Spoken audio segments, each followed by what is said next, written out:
আজকে আমি করব এইগুলো বাটা, এই ফুলকপির গোড়াগুলো, এইগুলো সবাই ফেলে দেয়, তারপরে ছাগলে খায়, গরুতে খায়। এইগুলো একটা তরকারি হবে, খুবই সুন্দর লাগে খেতে। তিল দিয়ে আমি বাটা করব। গোড়াটাকে ছুলে নিই আগে।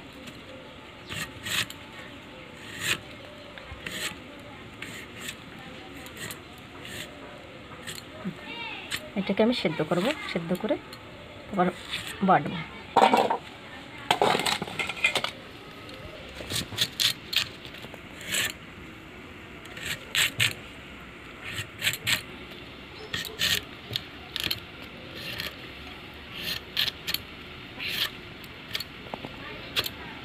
এটা খুবই নরম ভিতরের জিনিসটা, দেখুন এটা সেদ্ধ করলে আরও নরম হবে বেশ।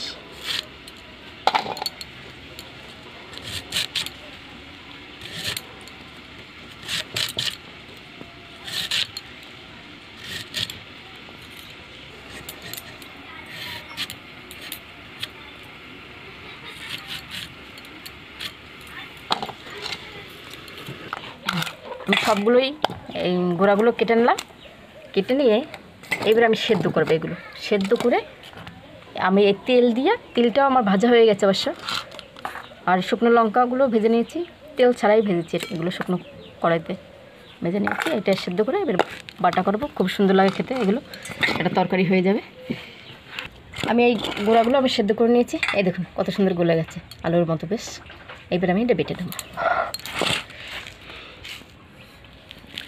তেলটাকে আগে বাটি, তেল আর শুকনো লঙ্কা ভেজে নিয়েছি।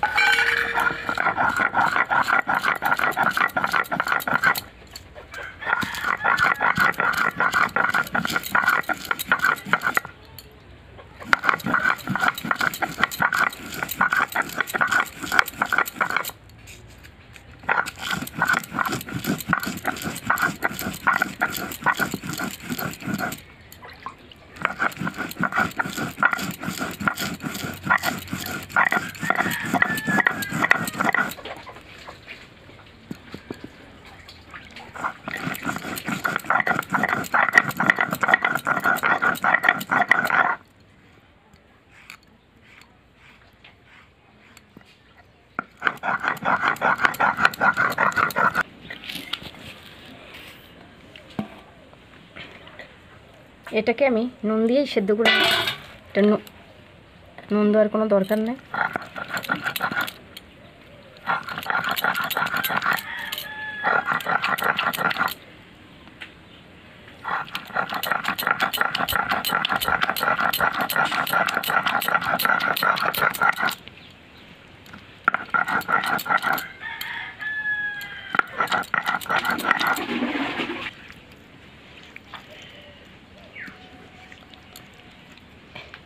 হ্যাঁ, হয়ে গেছে আমার বাটা, এবার তুলে দিচ্ছি।